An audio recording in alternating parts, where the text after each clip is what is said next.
Hello everyone and good morning to all of you friend. જે કહેવાય કે વાણિજ્ય પત્રવ્યવહાર અને સેક્રેટરીયલ પ્રેક્ટિસની અંદર આપણે વિભાગ બીજો એટલે કે જે સેક્રેટરીયલ પ્રેક્ટિસ એસપીની અંદર આપણે ત્રીજા ચેપ્ટર વિશે ચર્ચા કરતા હતા. અને ત્રીજા ચેપ્ટરમાં સૌથી પહેલાં આપણે ડિબેન્ચરની વ્યાખ્યા વિશે ચર્ચા કરી હતી અને એના પછી જે ડિબેન્ચરના પ્રકારો હતા એના વિશે પણ ચર્ચા કરી હતી. અને હવે તમે તમારા બુક્સની અંદર પેજ નંબર 112 ઉપર જોઈ શકો, પેજ નંબર 112 કે જ્યાંથી તમારું ચેપ્ટર શરૂઆત થાય. ત્યાં એક ટેબલ આપેલું, એમાં લખ્યું છે કે આ પ્રકરણમાં તમે શું શીખશો, જેમાં સૌથી પહેલો પોઈન્ટ ડિબેન્ચરની વ્યાખ્યા, એનો પ્રકાર, જે આપણે કમ્પ્લીટ કરી લીધું લાસ્ટ લેક્ચરમાં. અને એના પછી બાકીના જે 5 પોઈન્ટ છે કે ડિબેન્ચર બહાર પાડવાની વિધિ, ડિબેન્ચર હોલ્ડરના અધિકાર, ટ્રસ્ટ ડીડ, ફેરબદલીની વિધિ અને તેનો તફાવત, શેર અને ડિબેન્ચરનો, જેમાંથી આ 3 પોઈન્ટ એટલે કે 3.4, 3.5 અને 3.6 કે જે 3 પ્રશ્નો સરકાર દ્વારા, બોર્ડ દ્વારા તમારી સિલેબસમાં પૂછવામાં આવશે નહીં. તો હવે આપણે આ ચેપ્ટરની અંદર માત્ર 2 જ પોઈન્ટ રહ્યા, એટલે કે ડિબેન્ચર બહાર પાડવાની વિધિ અને શેર અને ડિબેન્ચર વચ્ચેનો તફાવત. તો મિત્રો સૌથી પહેલાં તમે પેજ નંબર 113 ઉપર આવી શકો. 113 ઉપર જોઈ શકો ડિબેન્ચર બહાર પાડવાની વિધિ. ભારતીય કંપની દ્વારા ડિબેન્ચર બહાર પાડવા માટેની ખાસ જોગવાઈ કરવામાં આવેલી છે. એટલે કે ભારતનો જે કંપની ધારો છે 2013નો, અત્યારે આપણો નવો ધારો બનેલો 2013 અને જૂનો 1956. તો આ ધારાની અંદર, આ એક્ટની અંદર ડિબેન્ચર બહાર પાડવા માટેની જોગવાઈ છે. જ્યારે કંપની ડિબેન્ચર બહાર પાડે ત્યારે તમામ જોગવાઈઓનું પાલન કરવું અનિવાર્ય છે. એટલે કે મિત્રો, જ્યારે ડિબેન્ચર બહાર પાડવામાં આવશે ત્યારે કંપની ધારાની બધી જ જોગવાઈઓ, બધી જ નિયમો, બધા જ જે રેગ્યુલેશનોનું પાલન ફરજિયાતપણે કરવું પડશે. જો આ જોગવાઈના પાલનમાં કોઈ પણ ભૂલ થાય તો કંપની, જે તે અધિકારી દંડ સજાને પાત્ર ગણાય. એટલે કે કંપનીમાંથી જે પણ અધિકારીએ સમજો કે કોઈ જોગવાઈનું પાલન ન કર્યું, તો જે તે અધિકારી શું થશે, દંડ અને સજાને પાત્ર ગણાય. ડિબેન્ચર ધારકોનું હિત ક્યાંય પણ જોખમાય નહીં, તે રીતે ધ્યાન રાખીને કામગીરી કરવી અનિવાર્ય છે.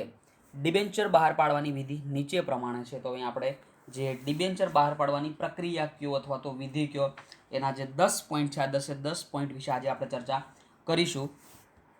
તો સૌથી પહેલાં જોઈએ ડિરેક્ટર મંડળની સભામાં ઠરાવ. તો મિત્રો, કંપનીના જે પણ સંચાલકો હોય, જેને આપણે ડિરેક્ટર પણ કહી શકીએ, તો આ ડિરેક્ટર મંડળની એક સભા થાય. એટલે કે સમજો કે કંપનીના 10 ડિરેક્ટર હોય, 10 સંચાલકો, તો આ બધા વચ્ચે એક મિટિંગ થાય અને આ મિટિંગની અંદર ઠરાવ એટલે કે ડિબેન્ચર બહાર પાડવા કે નહીં, એમાં જો મોટાભાગના સભ્યો જો હા પાડે, મોટાભાગના સંચાલકો હા પાડે, તો આપણે ડિબેન્ચર બહાર પાડી શકીએ છીએ.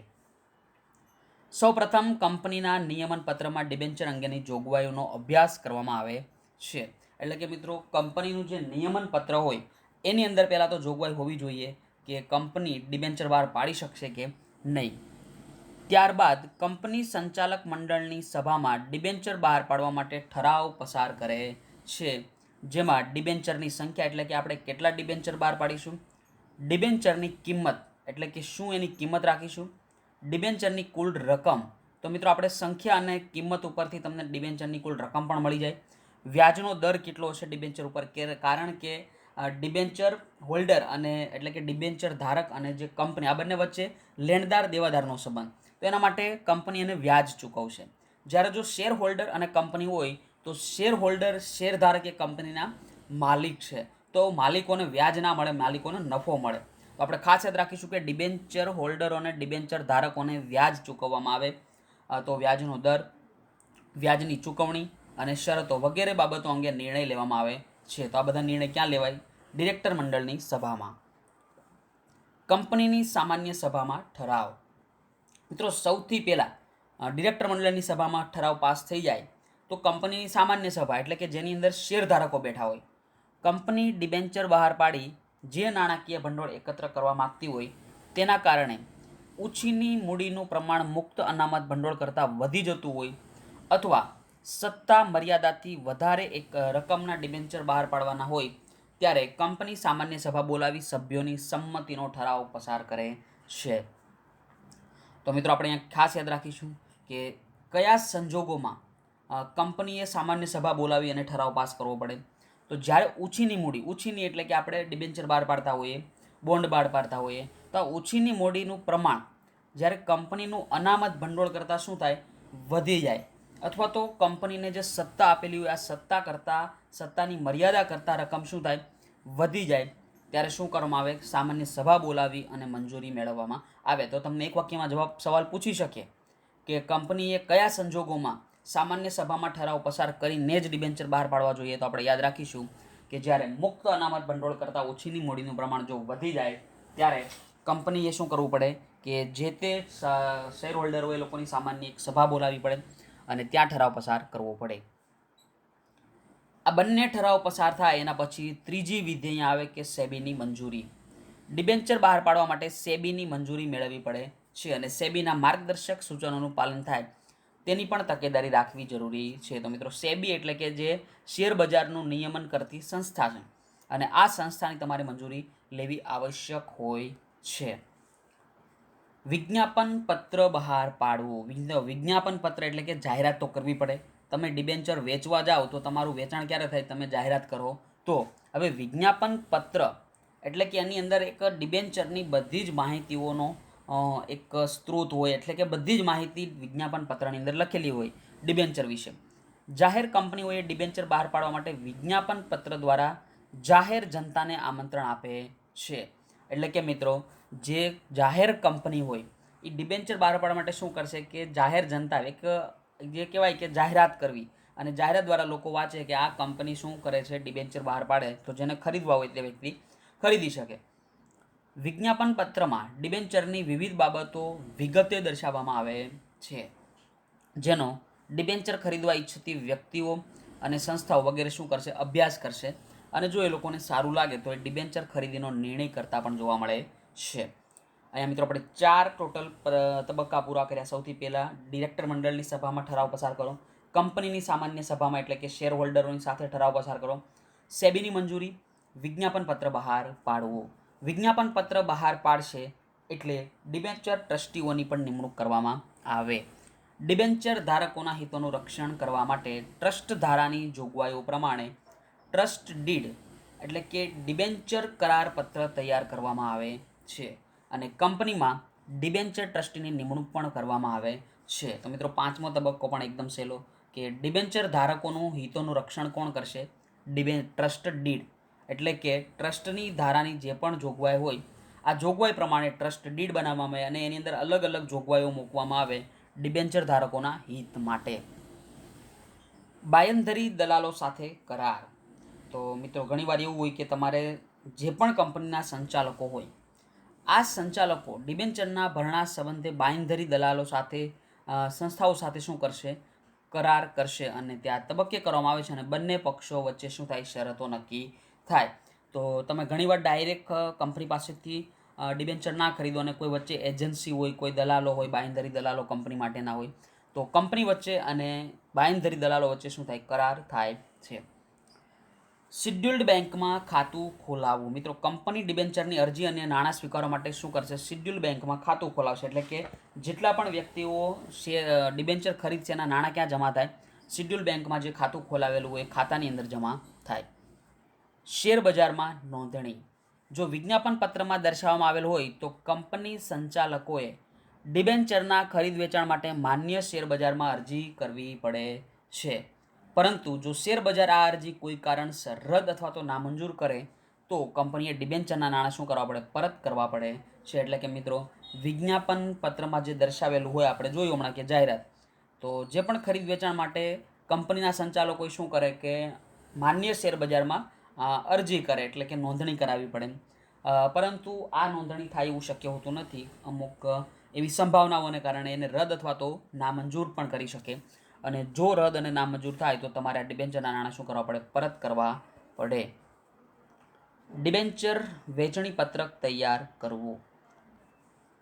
વિજ્ઞાપન પત્રમાં દર્શાવ્યા પ્રમાણે ડિબેન્ચર ભરણાની યાદી બંધ થયા પછી આવેલ ડિબેન્ચર અરજીના આધારે કંપની સેક્રેટરી ડિબેન્ચર વહેંચણી પત્રક તૈયાર કરે છે.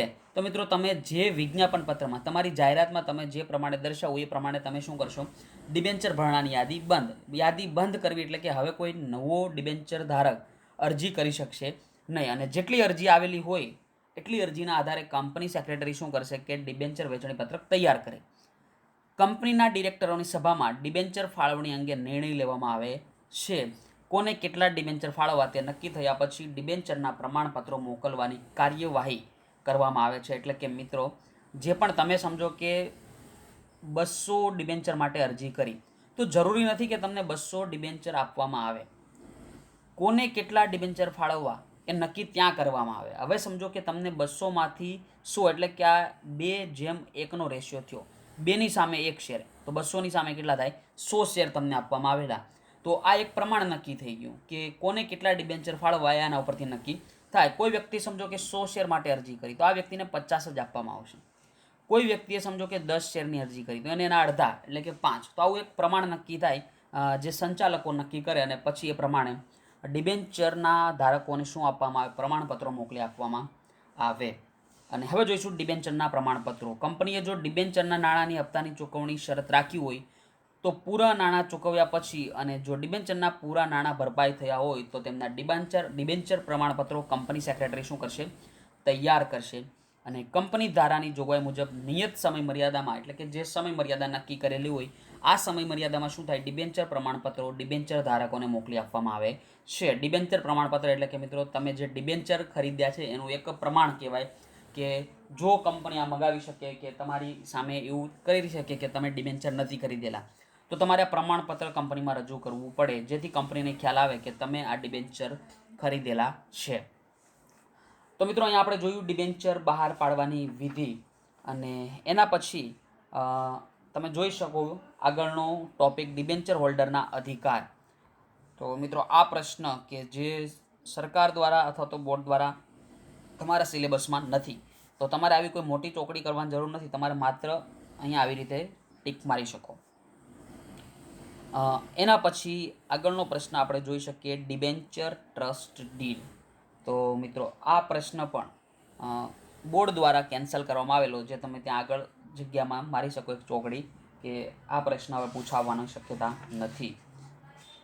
એના પછી આગળ જોઈ શકો ડિબેન્ચર હોલ્ડરને ફેરબદલીની વિધિ.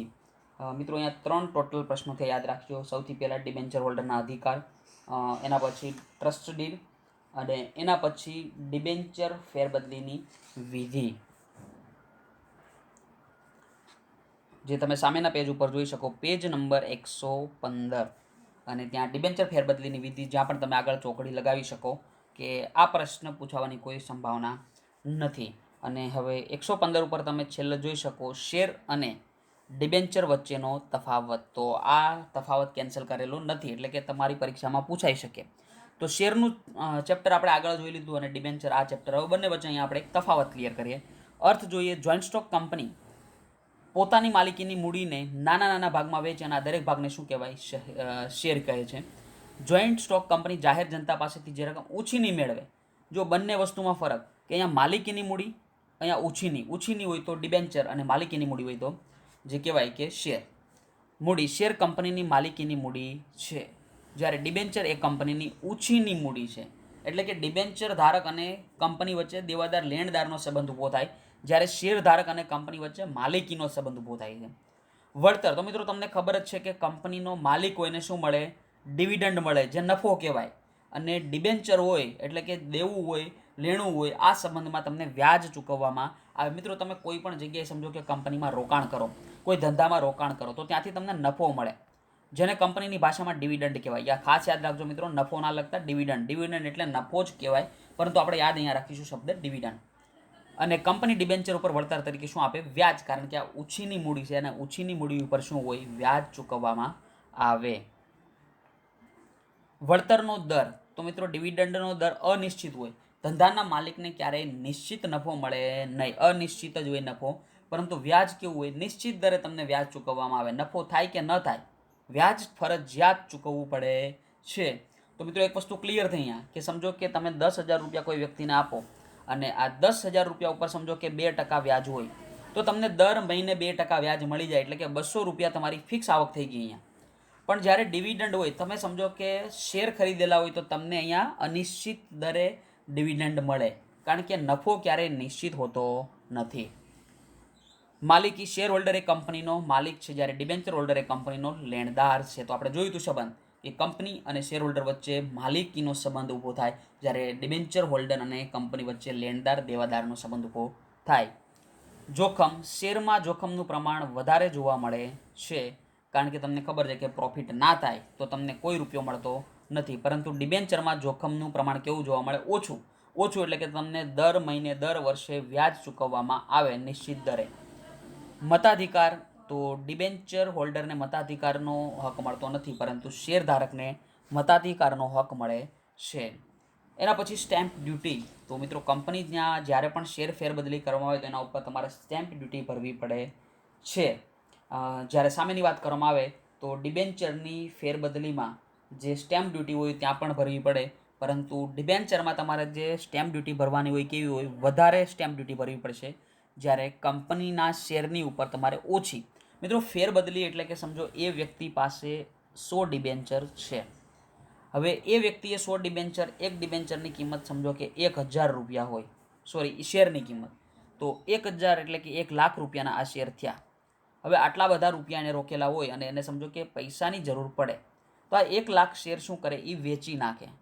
તો એને શું કહેવાય? શેરની ફેરબદલી. નાણાં પરત મેળવવા. કંપની જ્યાં સુધી કોઈ કાયદેસર રીતે હયાત છે ત્યાં સુધી શેરના નાણાં પરત કરી શકતા નથી. એટલે કે મિત્રો કંપની જ્યાં સુધી હયાત હોય, કંપનીનું અસ્તિત્વ છે ત્યાં સુધી કંપની શેરના નાણાં પરત કરી શકે નહીં. કંપની વિસર્જન સમયે સૌથી છેલ્લે મૂડી પરત મેળવવાનો હક મળે છે.